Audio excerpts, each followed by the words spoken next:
April 1943, Katyn Forest, Western Russia. German soldiers were digging, not defensive positions or trenches for the coming Soviet offensive, but something else entirely. Something they'd discovered by accident when a local farmer mentioned that the forest smelled wrong, that wolves wouldn't go into certain areas, that the ground in specific clearings seemed disturbed, as if something massive had been buried there. The Wehrmacht officer in charge of the excavation, Lieutenant Colonel Friedrich Ahrens, watched as his men's shovels hit something that wasn't dirt, fabric, uniforms, and then, as they dug deeper, the unmistakable shape of human remains. Not one body, not 10, hundreds, layer upon layer of corpses, stacked methodically in mass graves, all wearing the same type of uniform, Polish military uniforms. Officers' uniforms, thousands of them. Ahrens immediately understood what his men had found, and he understood something even more important, something that would ignite one of the most explosive diplomatic crises of World War II. These men hadn't been killed recently. Their bodies showed advanced decomposition consistent with 3 years in the ground, which meant they'd been executed around 1940, when this region was under Soviet control, not German control. The Nazis had just discovered evidence of a Soviet mass murder, and they were about to weaponize it for propaganda purposes in ways that would force the Western Allies, Britain and America, to make an impossible choice. A choice between truth and alliance, between justice and strategic necessity, between honoring their Polish allies and maintaining cooperation with Stalin's Soviet Union. The choice they made would haunt international relations for 50 years, would contribute to the Cold War's deep mistrust, would leave Polish survivors feeling betrayed by the very nations they'd fought alongside, and would remain officially covered up until 1990, when the Soviet Union finally admitted what everyone had known since 1943. But before I tell you exactly how Britain and America suppressed evidence of Soviet war, crimes to protect their alliance with Stalin, and trust me, the declassified documents prove they knew and actively covered it up. You need to understand what actually happened in Katyn Forest, because the massacre itself was just the beginning of a cover-up that reached the highest levels of Allied leadership. If you think you know the real story of World War II's good guys, you're about to be shocked. Hit that subscribe button right now because what we're revealing today will change how you see the Allied coalition. And drop a comment on whether you think the Allies made the right choice, because that question still matters today. Katyn Forest. April-May 1940, 3 years before German soldiers would dig up the graves. The Soviet NKVD, Stalin's secret police, the organization responsible for the Great Purge and countless political murders, was conducting what they called special operations in Western territories that the USSR had seized through the Nazi-Soviet Pact. The Molotov-Ribbentrop Pact of 1939 had secretly divided Poland between Nazi Germany and the Soviet Union. Germany invaded from the west on September 1, 1939. The Soviets invaded from the east on September 17. Poland, fighting desperately on 2 fronts, collapsed within weeks. The Polish military was destroyed, its soldiers either killed, captured by Germans, or captured by Soviets. Over 200,000 Polish military personnel fell into Soviet hands, including approximately 25,000 officers and members of Poland's intelligentsia, doctors, engineers, professors, clergy, anyone educated enough to potentially lead Polish resistance to Soviet occupation. These prisoners were held in 3 main NKVD camps, Kozelsk, Ostashkov, and Starobelsk. The conditions were harsh but not immediately lethal. The Soviets were following a pattern they'd used before: separate the leadership class from the general population, isolate them, and then decide what to do with them. In March 1940, that decision was made. And it wasn't confinement. It wasn't deportation to Siberia. It wasn't even assignment to forced labor camps. It was execution. Systematic, methodical execution of every single Polish officer the NKVD held. The order came directly from the top. A document signed by Lavrenti Beria, head of the NKVD and one of Stalin's closest collaborators, and approved by Stalin himself, recommended the supreme penalty, shooting, for the Polish prisoners. The justification was that they were inveterate, incorrigible enemies of Soviet authority. Translation: educated Poles who might organize resistance to Soviet occupation needed to be eliminated before they could become a problem. This wasn't combat. This wasn't collateral damage. This was premeditated political murder on an industrial scale. And the Western Allies would later learn every detail of this order through intelligence intercepts, and choose to suppress that information. Keep watching because the evidence of Allied knowledge is undeniable, and it's been declassified. The executions began in early April 1940 and continued into May. The process was horrifyingly systematic. Small groups of Polish officers would be told they were being transferred to another camp or released. They'd be loaded onto trucks or trains, taken to isolated locations, Katyn Forest near Smolensk, an NKVD facility in Kalinin, now Tver, a prison in Kharkiv, and other sites, and then executed. The method was consistent. Individual execution, not mass shooting. Each Polish officer was brought to the execution site alone or in very small groups. A single shot to the back of the head at close range. The body would fall into a prepared pit. The next victim would be brought forward. Hour after hour, day after day, week after week, the NKVD kept meticulous records. Each execution was documented.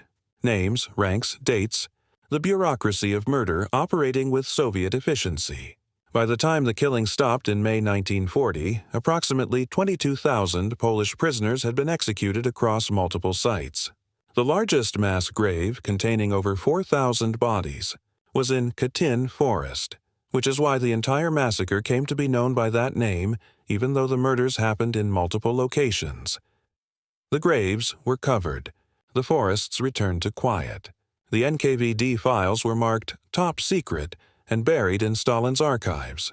And for 3 years, the world didn't know that 22,000 of Poland's best and brightest, military officers, doctors, engineers, professors, clergy, had been methodically murdered and buried in unmarked mass graves. But here's what makes this story more than just another Soviet atrocity among many. The Soviet Union was about to become a Western ally, and when evidence of Katyn emerged, Britain and America would face a choice about whether to acknowledge Soviet war crimes or suppress the truth to maintain their alliance against Nazi Germany. They chose suppression, and the story of how they made that choice, the intelligence they ignored, and the Polish allies they betrayed is what we're about to uncover. If this historical cover-up is already shocking you, hit that like button and share this video. The full scope of Allied complicity gets worse, much worse. And comment below. If you were Churchill or Roosevelt, what would you have done? For 3 years after the Katyn executions, the mass graves remained hidden. Stalin's secret? The families of the murdered Polish officers received no information. Many held hope that their loved ones were simply imprisoned somewhere in the Soviet Union's vast Gulag system. The Polish government in exile, operating from London after Poland's fall, repeatedly asked Soviet authorities about the missing officers. The Soviets gave vague, contradictory answers or simply didn't respond. Then, on June 22, 1941, everything changed. Nazi Germany launched Operation Barbarossa, the massive invasion of the Soviet Union that broke the Nazi-Soviet pact and created the strangest alliance of World War II. Suddenly, the Soviet Union, which had been cooperating with Nazi Germany to divide Poland, became an ally of Britain, and after Pearl Harbor in December 1941, America in the fight against Hitler. This alliance was built on pure pragmatism, not shared values. Churchill, a fierce anti-communist, famously said that if Hitler invaded hell, he would at least make a favorable reference to the devil in the House of Commons. Stalin was that devil, a brutal dictator whose regime had killed millions of his own citizens. But he was fighting Germany, and that made him Britain's ally. The Polish government in exile found itself in an impossible position. They'd been occupied and betrayed by both Nazi Germany and the Soviet Union. Now they were expected to cooperate with Stalin against Hitler while still not knowing what had happened to their missing officers. The tension was enormous, but Polish leaders in London reluctantly agreed to diplomatic relations with the USSR in August 1941, hoping it would help them discover their officers' fate.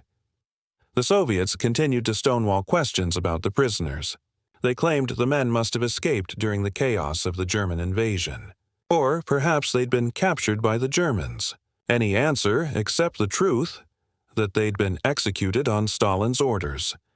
And then, in April 1943, German forces occupying the Smolensk region received that tip from the local farmer. The wolves that wouldn't enter the forest. The strange smell. The disturbed ground. And when they dug, they found thousands of Polish officers who'd been dead for 3 years. Dead since 1940. Dead while the territory was under Soviet control. The Germans now had physical evidence of a Soviet atrocity, and they were about to turn it into the biggest propaganda weapon of the war. Subscribe and turn on notifications because the diplomatic crisis this created would test the Allied coalition, to its breaking point. The German announcement came on April 13, 1943. Radio. Berlin broadcast the discovery to the world. Mass graves containing thousands of Polish officers murdered by the Soviets. The Nazi propaganda machine went into overdrive, presenting the Katyn Massacre as evidence of Soviet barbarism and positioning Germany as the defender of European civilization against Bolshevik savagery.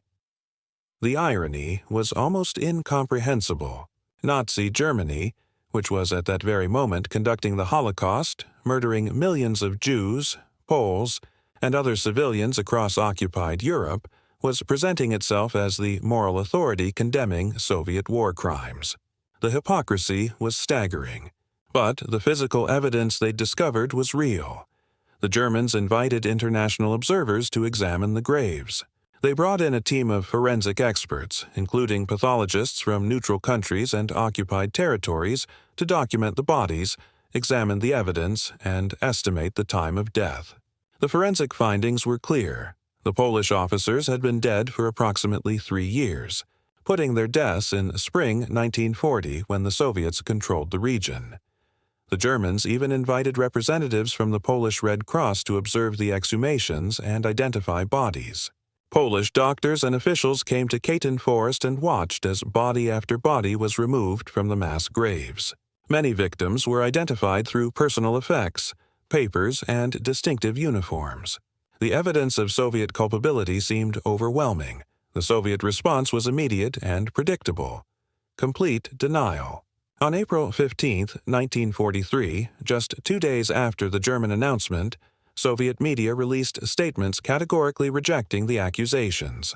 The Soviets claimed that the Polish officers had been captured by Germans during the 1941 invasion and were murdered by the Nazis, who were now trying to blame the USSR for their own crimes. It was a lie.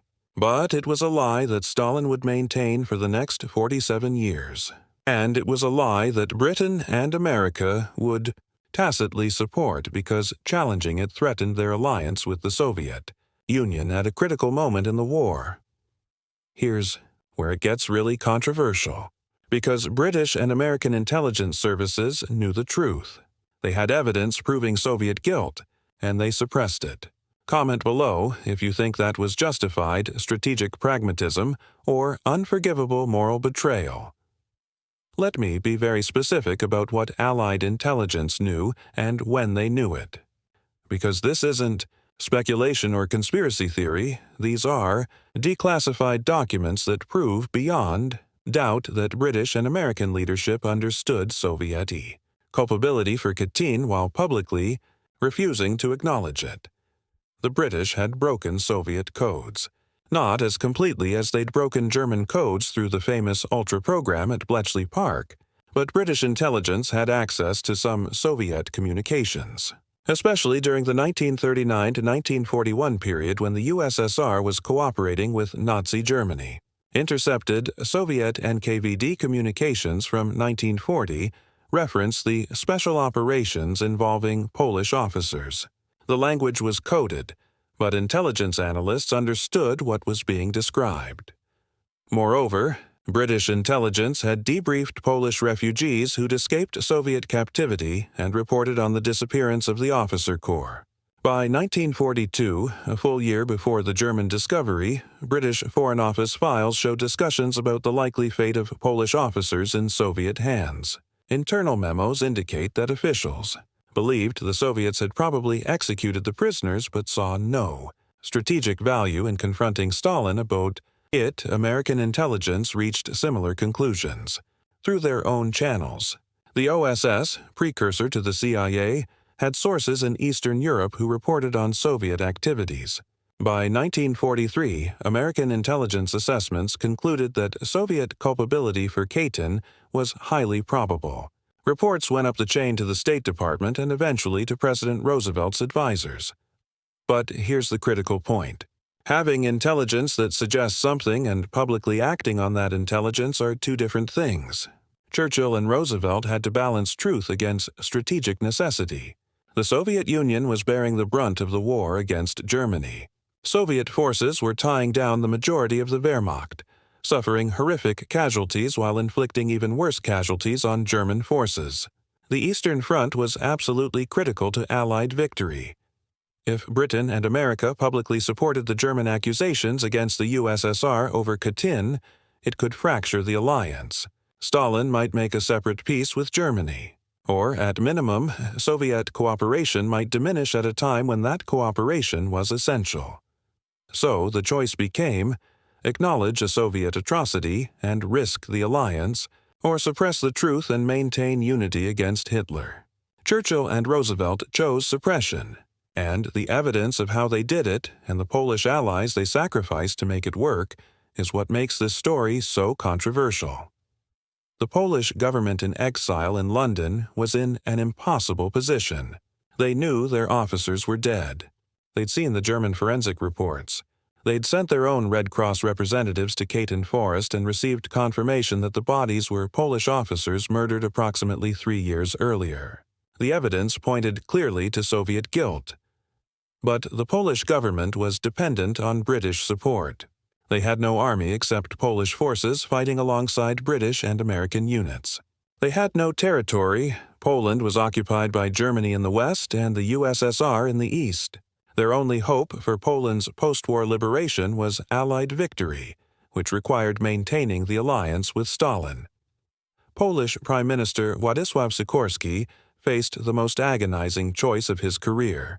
Speak the truth about Katyn and potentially damage relations with the USSR, or stay silent and betray the memory of 22,000 murdered Polish officers.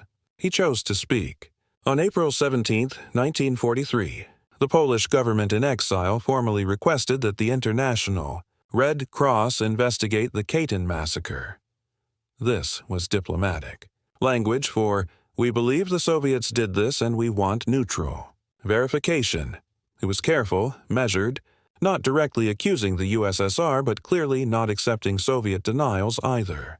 It should have been an uncontroversial request. Let neutral observers determine the truth. Stalin's response was fury.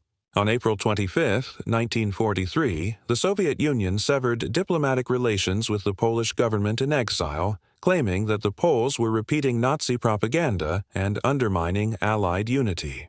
The message to Britain and America was clear. Support the Poles on Katyn, or maintain your alliance with us. Choose. Churchill and Roosevelt chose Stalin, not because they believed the Soviet denials, they didn't, but because they believed winning the war mattered more than truth about a Soviet atrocity. And that choice would shape every subsequent diplomatic interaction regarding Katyn for the next 50 years. The betrayal of Poland was just beginning. Like this video and drop your thoughts in the comments, was maintaining the anti-Hitler alliance worth sacrificing truth and justice? Keep watching because the diplomatic suppression gets even more explicit.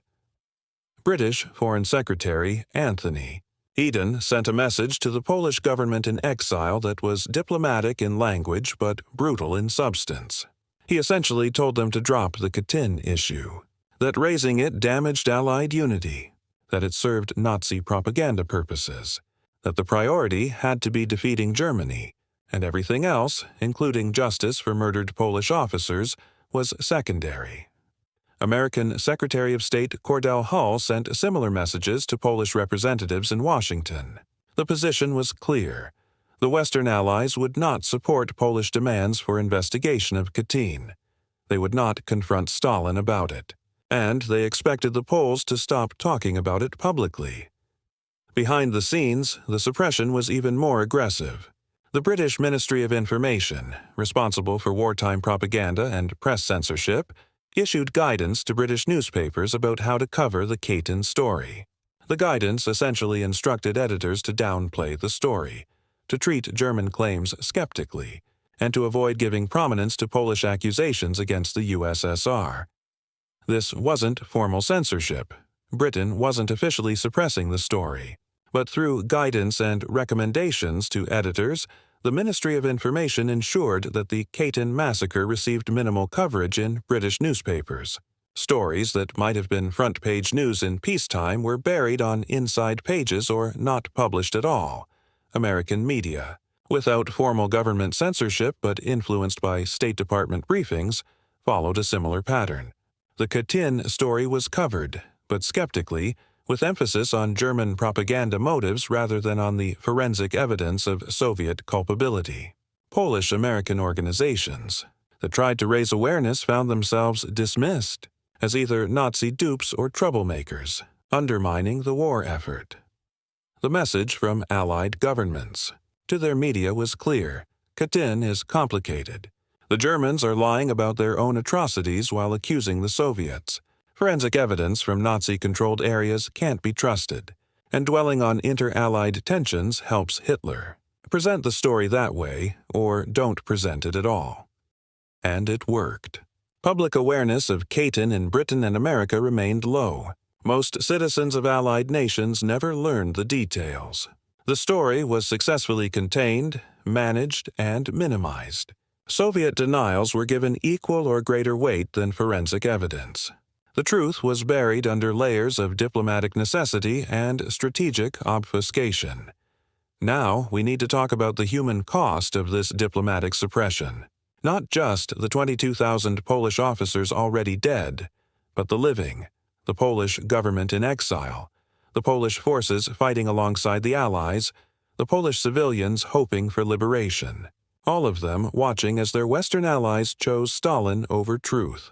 Polish military forces in exile were substantial. The Polish Air Force fought in the Battle of Britain. 303 Squadron became one of the highest-scoring fighter units.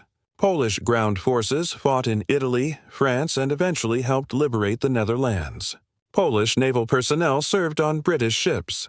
Polish cryptographers had been instrumental in breaking German Enigma codes before the war, contributing to the Allied intelligence advantage. These were people who'd lost their country, seen their families murdered or scattered, and continued fighting because they believed the Allies would restore Polish independence after victory. They believed that Britain and America stood for justice, for law, for truth, that the Atlantic Charter's promises about self-determination actually meant something. The Katyn cover-up shattered that belief for many. When Polish airmen heard that Churchill had told their government to stop talking about the massacre, when Polish soldiers learned that Roosevelt wouldn't confront Stalin about it, the sense of betrayal was profound. They felt like second-class allies whose concerns mattered less than maintaining good relations with the Soviet dictator who'd invaded their country in partnership with Hitler. Polish ambassador Edward Raczynski kept a diary during the war years.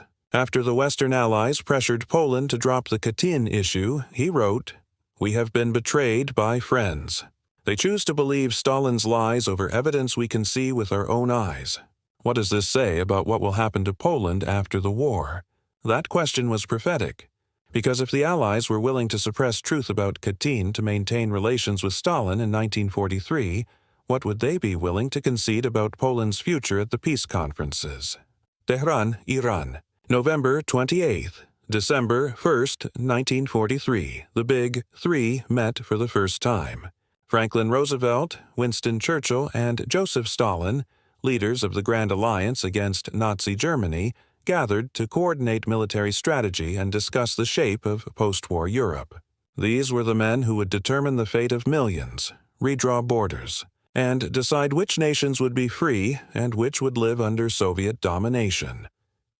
The Polish government in exile wasn't invited. They weren't even consulted. The men who would decide Poland's future did so without Polish representation in the room. And the topic of Katyn, the massacre of 22,000 Polish officers that had been dominating headlines just months earlier, was never officially discussed. Not once in 4 days of meetings did Roosevelt or Churchill raised the question of Soviet culpability for Katyn. Not once did they ask Stalin about the forensic evidence, pointing to NKVD executions in 1940. Not once did they demand accountability for what was clearly a war crime against Polish allies.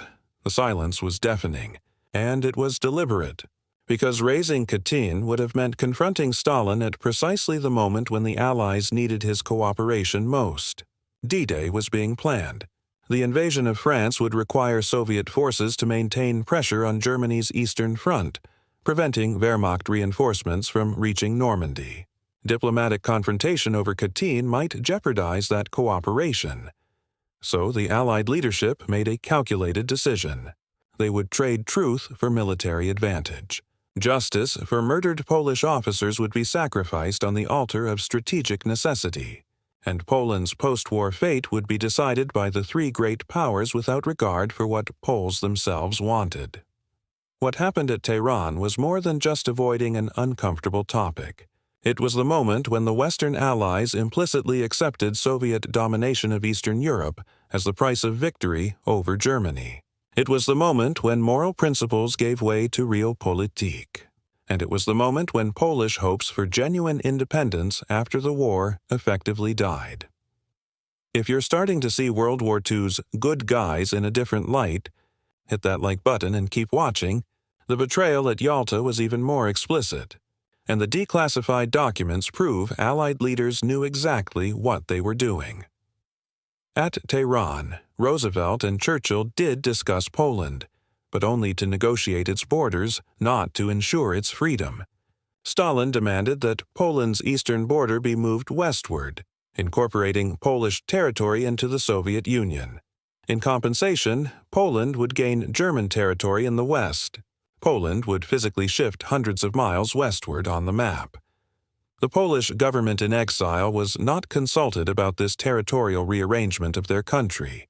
When they learned what had been discussed at Tehran, they were horrified, not just because they were losing territory to the USSR, but because the Big Three were treating Poland like a chess piece to be moved around the board rather than as a sovereign nation with a government that had a right to participate in decisions about its future. Polish Prime Minister Stanisław Mikołajczyk, who had succeeded Sikorsky after his death in a 1943 plane crash, protested vigorously.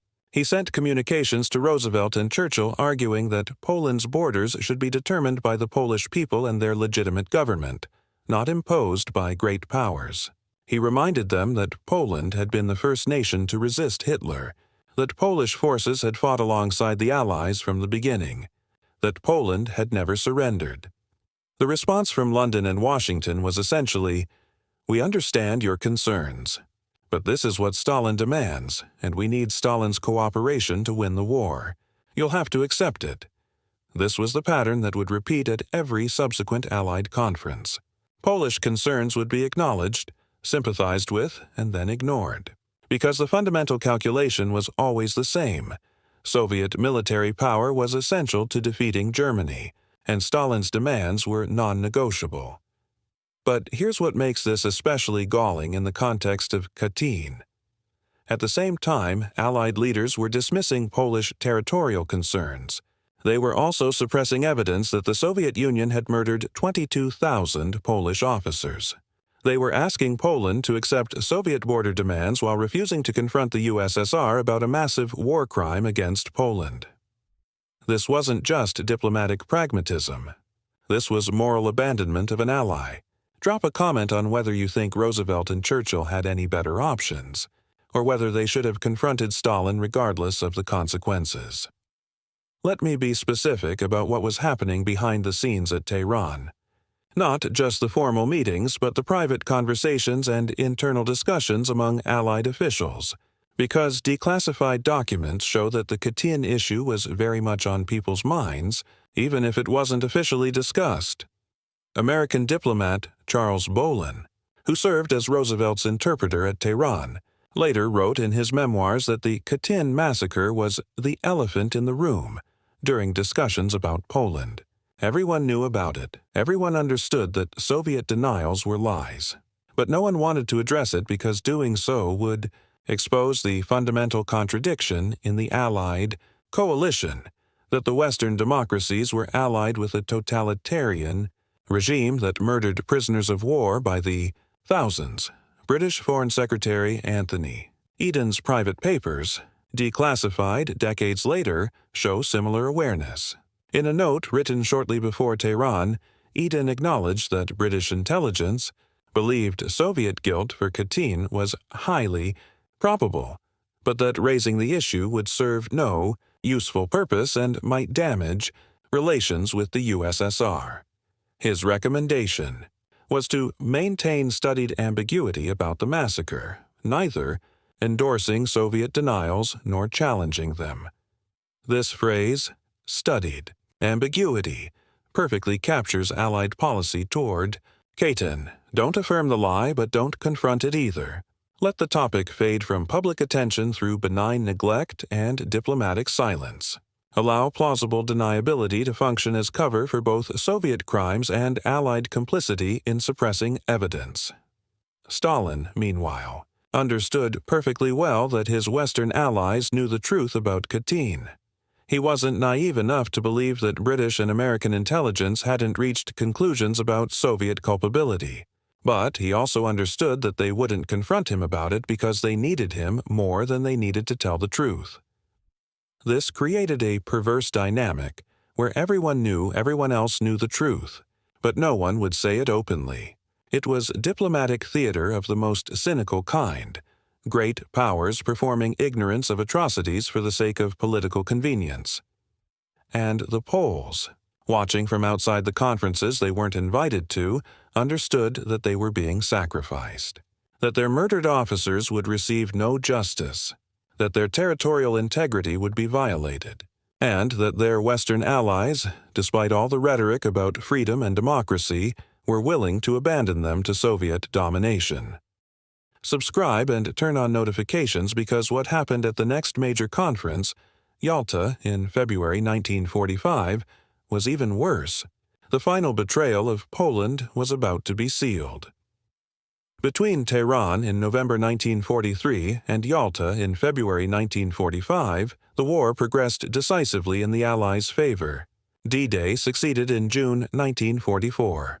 Soviet forces drove westward, liberating territory the Germans had occupied and entering Poland itself. By early 1945, Soviet troops were approaching Berlin. Victory was no longer in doubt, only its timing and the shape of post-war Europe. During this period, the Katyn issue remained suppressed but not forgotten. Polish communities in Britain and America continued trying to raise awareness. Polish-language newspapers published articles about the massacre. Veterans organizations held memorial services for the murdered officers. But mainstream English-language media coverage remained minimal, and official Allied policy remained one of studied ambiguity. In July 1944, Soviet forces reached the Katyn Forest area.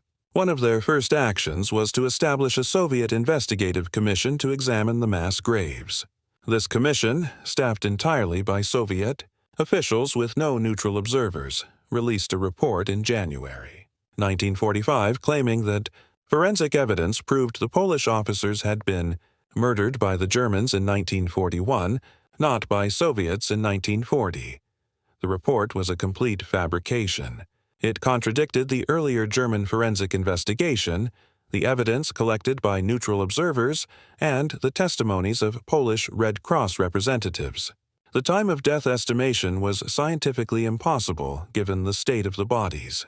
But it was the official Soviet position, and it would remain so for the next 45 years. The timing of this Soviet report was strategic. It was released just weeks before the Yalta Conference, establishing the Soviet narrative that would go unchallenged by Roosevelt and Churchill at the upcoming meeting. The message was clear: we have our story, you have your strategic interests, and neither side will push too hard on uncomfortable truths. And that's exactly what happened at Yalta. On an even more comprehensive scale than at Tehran. What occurred at Yalta regarding Poland and Katyn represents one of the most morally compromised moments in Allied diplomacy. Share this video because this history needs to be widely understood. Keep watching for the specific deals that were made. Yalta Conference, Crimea. February 4–11, 1945. Roosevelt, Churchill, and Stalin met again to finalize post-war arrangements. Germany was on the brink of defeat. The focus was entirely on what would happen after victory: occupation zones in Germany, the creation of the United Nations, Soviet entry into the war against Japan, and the future of liberated territories in Eastern Europe. Poland was extensively discussed. Hours of meetings about Polish borders, the composition of Poland's post-war government, and the nature of elections that would determine Poland's political future. But once again, the Polish government in exile wasn't invited to participate in discussions about their own country's fate. And once again, Katyn was never officially raised. Here's what makes Yalta so controversial. Roosevelt and Churchill agreed to Soviet demands about Poland despite knowing that those demands would result in Soviet domination. They agreed that Poland's post-war government would be based on the Soviet-backed Lublin Committee, rather than the London-based government in exile that had been Britain's ally throughout the war. They agreed to vague language about free and unfettered elections in Poland while understanding that Stalin had no intention of allowing genuinely free elections. The justification was that these compromises would secure Soviet cooperation in defeating Japan and establishing the United Nations. That Stalin's participation in the post-war international order was worth conceding Soviet influence over Eastern Europe.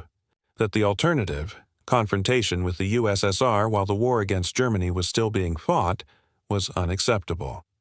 But here's the uncomfortable truth. Yalta effectively handed Poland to Soviet control. The government that had fought alongside the Allies from 1939 would be marginalized. The free elections promised in the Yalta Agreement would be manipulated to ensure communist victory. Poland would spend the next 45 years under Soviet domination, not as an independent ally of the West, but as a satellite state behind what Churchill himself would later call the Iron Curtain. And the murdered officers of Katyn would officially be blamed on the Germans, their real killers protected by Allied silence. The betrayal was complete. Poland had been abandoned, truth had been suppressed, and justice had been sacrificed for strategic convenience. Like this video if you think Allied leaders should have made different choices. Comment below on what you would have done. The Polish reaction to Yalta was devastation. When details of the agreements became known, the Polish government in exile realized they'd been sold out completely. Prime Minister Mikołajczyk, who had tried desperately to maintain good relations with both the Western Allies and the Soviets, faced impossible pressure. Churchill effectively told him he had to accept Yalta's terms or lose British support entirely. Mikołajczyk flew to Moscow in June 1945 to negotiate with Stalin and the Soviet-backed Polish Provisional Government. It was a humiliating position, the legitimate Polish prime minister having to negotiate with a puppet government backed by the power that had invaded his country and murdered his officers. But he had no choice. Britain and America had made their decision, and Poland had to live with it. The subsequent elections in Poland, held in 1947, were thoroughly rigged. Communist authorities arrested opposition candidates, manipulated vote counts, and used intimidation to ensure victory. The elections weren't free or fair by any definition, but the Western Allies raised only token protests. The Yalta Agreement had promised free elections, but enforcing that promise would have required confronting Stalin, and by 1947, the Cold War was underway and direct confrontation seemed too dangerous. Poland remained under Soviet domination until 1989. 2 generations of Poles grew up under communist rule. Their country's independence sacrificed at conferences they weren't invited to. Justice for their murdered officers suppressed by the very nations that claimed to fight for freedom, and throughout this entire period, from 1943 to 1990, the official Soviet position remained that the Germans had murdered the Polish officers at Katyn, despite overwhelming forensic evidence to the contrary, despite testimonies from witnesses, despite the documented chain of custody showing Soviet control of the area when the murders occurred. The lie was maintained because the truth would have required admitting that the USSR had committed war crimes. And neither Soviet leaders nor their Western counterparts wanted that admission, because it would raise questions about why the Allies had allied with a regime capable of such atrocities. The suppression lasted for decades, but eventually the truth emerged. Subscribe, because we're about to reveal how the Soviet Union finally admitted to Katyn, and what that admission meant for Polish-Russian relations. The Iron Curtain descended across Europe. Eastern Europe fell under Soviet control, while Western Europe rebuilt under American protection through the Marshall Plan. The wartime alliance between East and West transformed into Cold War confrontation, and in this new reality, Katyn became a frozen point of contention. In the West, particularly among Polish émigré communities, the truth about Katyn was well known and extensively documented. Books were published. Memoirs from survivors who'd escaped Soviet captivity appeared. The forensic evidence remained available. But officially, Western governments maintained their wartime position of studied ambiguity. They didn't endorse Soviet claims of German guilt, but they also didn't forcefully assert Soviet culpability. In Soviet-controlled Poland and throughout the Eastern Bloc, speaking the truth about Katyn was dangerous. It was treated as anti-Soviet propaganda, punishable by imprisonment. Polish citizens who tried to honor the Katyn victims privately risked harassment by authorities. The massacre was officially attributed to Germans, and questioning that narrative was treated as a political crime. This meant that for 45 years, 2 separate historical narratives existed. In the West, particularly among Polish communities, Katyn was known as a Soviet atrocity covered up by wartime diplomatic necessity. In the East, it was officially a German war crime falsely blamed on the USSR by Nazi propaganda that Western Poles had foolishly believed. The truth became a political weapon. During the Cold War, Western governments would occasionally reference Katyn when relations with the USSR soured, using it as evidence of Soviet brutality. The Soviets would respond by accusing the West of repeating Nazi propaganda. Neither side was particularly interested in full truth and reconciliation. Katyn was more useful as a political bludgeon than as a historical reckoning. But as Soviet power weakened in the late 1980s, as glasnost, openness, became official policy under Mikhail Gorbachev, pressure mounted for the USSR to finally acknowledge its historical crimes. And Katyn was high on the list of suppressions that demanded rectification. The moment of truth came in 1990, and what happened next vindicated every Polish victim, every suppressed witness, and every person who'd been called a liar for telling the truth about Soviet responsibility. Keep watching, because this admission changed everything. April 13, 1990. 50 years to the day after the Soviet announcement denying responsibility for Katyn. The Soviet news agency TASS released a statement that would rewrite official Soviet history. Archival materials recently found in the Soviet Union conclusively prove that the Katyn Massacre was the work of Stalin's NKVD. It was over. The lie that had been maintained for 5 decades, that had been protected by Allied silence and Soviet denials, that had shaped Polish-Russian relations and poisoned trust between East and West. It was officially acknowledged as a lie. Mikhail Gorbachev's government released documents from Soviet archives showing the March 1940 order signed by Beria and approved by Stalin authorizing the executions. The bureaucratic paper trail of murder was made public. Names, dates, locations, everything that Soviet authorities had denied for 50 years was suddenly confirmed by the USSR's own records. The reaction in Poland was complex. Relief that the truth was finally acknowledged. Anger that it had taken 50 years. Grief reopened for families who'd spent decades not knowing, or knowing but being told they were wrong, or watching their murdered relatives be blamed on the Germans while the real killers walked free. Russian President Boris Yeltsin visited Poland in 1993 and formally apologized for Katyn, calling it one of the most serious crimes of Stalinism. But apologies couldn't undo 50 years of suppressed truth, couldn't restore the 22,000 murdered officers to life, couldn't compensate for decades when speaking truth about Katyn was treated as a crime. And critically, the 1990 admission raised a question that still hasn't been fully answered. If the Soviets were lying about Katyn for 50 years, and if Western intelligence knew it was a lie from 1943 onward, why did Western governments participate in suppressing the truth? That question gets to the heart of this entire story.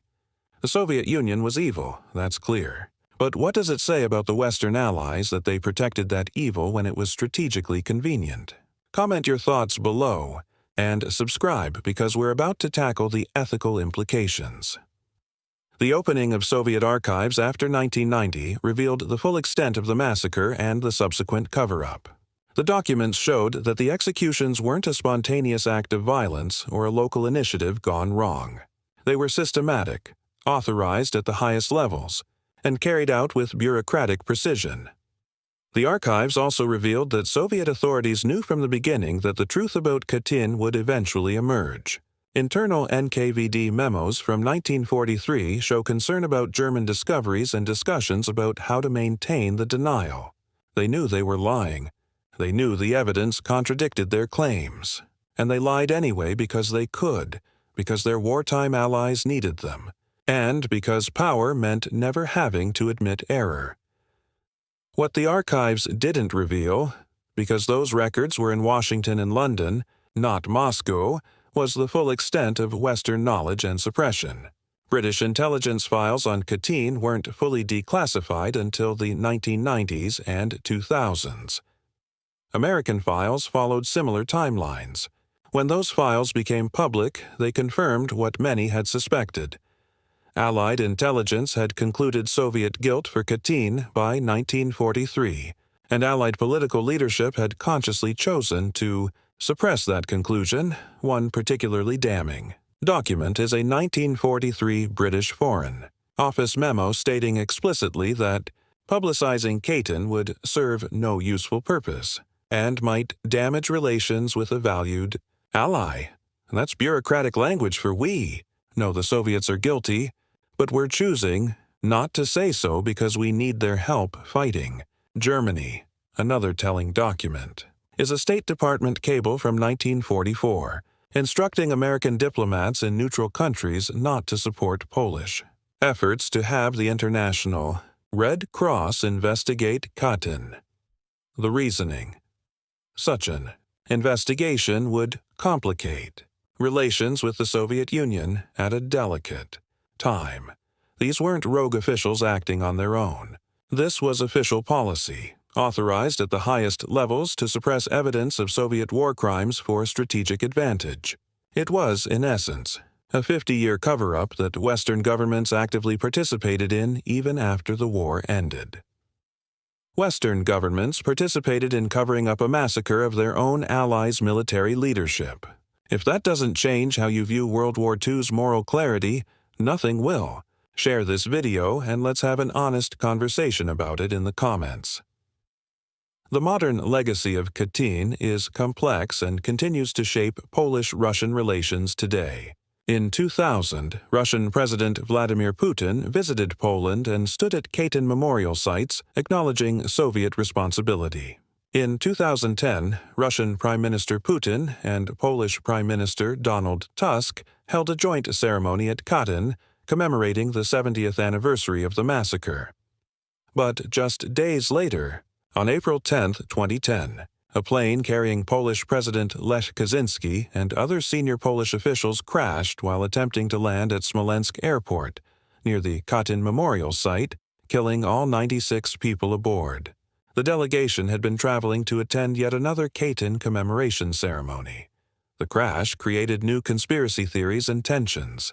Some in Poland suspected Russian involvement, though international investigations concluded it was an accident caused by pilot error and poor weather conditions.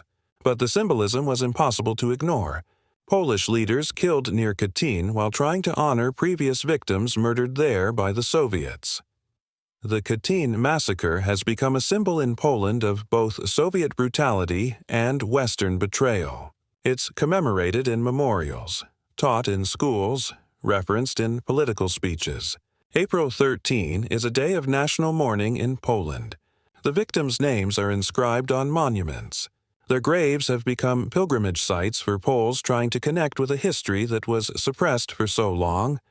But there's also awareness that the suppression wasn't just Soviet, that Western governments, including Poland's allies, chose strategic advantage over truth, that Roosevelt and Churchill, for all their rhetoric about freedom and democracy, were willing to sacrifice Polish justice to maintain their alliance with Stalin. This awareness complicates how Poland views its Western allies. There's gratitude for NATO membership and European Union integration. But there's also lingering suspicion that Western powers might again sacrifice Polish interests if it became strategically convenient. The memory of Katyn and Yalta creates a historical wariness that shapes Polish foreign policy even today. Katyn isn't just history. It's a living memory that continues to shape international relations. If this deep dive is revealing history you didn't know, make sure you're subscribed. And comment on whether you think democratic governments can ever justify suppressing truth for strategic gain. Now, we need to address the ethical question at the heart of this story, because it's easy to condemn Allied leaders in hindsight, but harder to specify what they should have done differently given the circumstances they faced in 1943-1945. The argument for Allied suppression of Katyn truth goes like this. Soviet cooperation was essential to defeating Nazi Germany.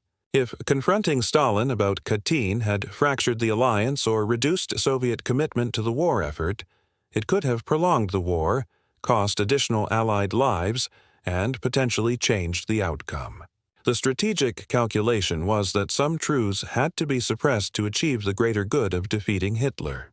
Moral purity was a luxury that couldn't be afforded in total war. This argument has some force. Nazi Germany was committing genocide on an industrial scale. The Holocaust was ongoing. Every month the war continued meant hundreds of thousands more deaths in concentration camps, on battlefields, and through bombing campaigns. If maintaining the Soviet alliance shortened the war even slightly, the utilitarian calculation suggests that was justified even if it required suppressing truth about Katyn. But the counter-argument is equally powerful. Once you accept that truth can be suppressed for strategic convenience, where does it stop? If Allied leaders would lie about a Soviet massacre of 22,000 Polish officers to maintain an alliance, what else would they lie about? What other atrocities might they ignore or cover up? And, most importantly, doesn't participating in a cover-up of war crimes make you complicit in those crimes? Moreover, the suppression didn't just last during the war. It continued for decades afterward, long past the point where strategic necessity could justify it. Western governments continued their policy of studied ambiguity about Katyn throughout the Cold War, not because confronting the USSR was strategically impossible, but because admitting they'd known the truth all along would have been politically embarrassing. There's no easy answer to this dilemma. Drop a comment with your honest assessment. Were Roosevelt and Churchill right to suppress Katyn truth to maintain the alliance against Hitler? Or were they morally obligated to tell the truth regardless of strategic consequences? Let me present this as directly as possible. The Allied suppression of Katyn truth wasn't a momentary wartime decision made under extreme pressure. It was a sustained policy that lasted decades and involved. Ignoring credible forensic evidence of Soviet war, crimes too. Applying diplomatic pressure on Polish allies to stop investigating. Censoring or downplaying media coverage of the massacre. 4. Excluding Polish representatives from conferences deciding Poland's fate. 5. Accepting Soviet territorial demands on Poland. 6. Allowing Soviet domination of Poland after the war. 7. Maintaining ambiguity about Soviet guilt throughout the Cold War. That's not strategic flexibility. That's sustained complicity in covering up a war crime against an ally. And it reveals something uncomfortable about how democratic governments behave when moral principles conflict with national interests. The reality is that all governments, democratic or authoritarian, are capable of profound moral failures when those failures serve perceived strategic interests. The difference is that democratic governments typically face eventual accountability through transparency and historical reckoning. Classified documents eventually get declassified. Archives open. The truth emerges, even if it takes 50 years. But that eventual accountability doesn't erase the moral failure of the original decision. Roosevelt and Churchill chose to suppress truth about Katyn. They knew Polish officers had been murdered by the Soviets. They had intelligence confirming it. And they decided that maintaining their alliance with Stalin was more important than justice for those officers or honesty with their Polish allies. Was that the right decision? History suggests the alliance held together and Germany was defeated, which were the goals Allied leaders prioritized. But Poland paid the price: 50 years of Soviet domination, 22,000 murdered officers with no justice until 1990, and lasting suspicion of Western commitments to Central European sovereignty. The lesson of Katyn isn't that Allied leaders were villains equivalent to the Nazis or Soviets. They weren't. The lesson is that even leaders of democratic nations will compromise moral principles when they believe strategic necessity demands it, and that those compromises have consequences that echo through generations. Final thoughts. Katyn reveals that World War II's good guys weren't morally pure. They made calculated choices to suppress truth, betray an ally, and cover up atrocities when it served their strategic interests. That doesn't make them evil, but it does make them human, capable of failure, compromise, and moral calculation that prioritizes victory over justice. Thank you for watching this deep dive into one of World War II's most controversial cover-ups. If this changed how you think about Allied leadership and wartime decision-making, hit that like button, share this video, and subscribe for more historically complex narratives that challenge simple good versus evil frameworks.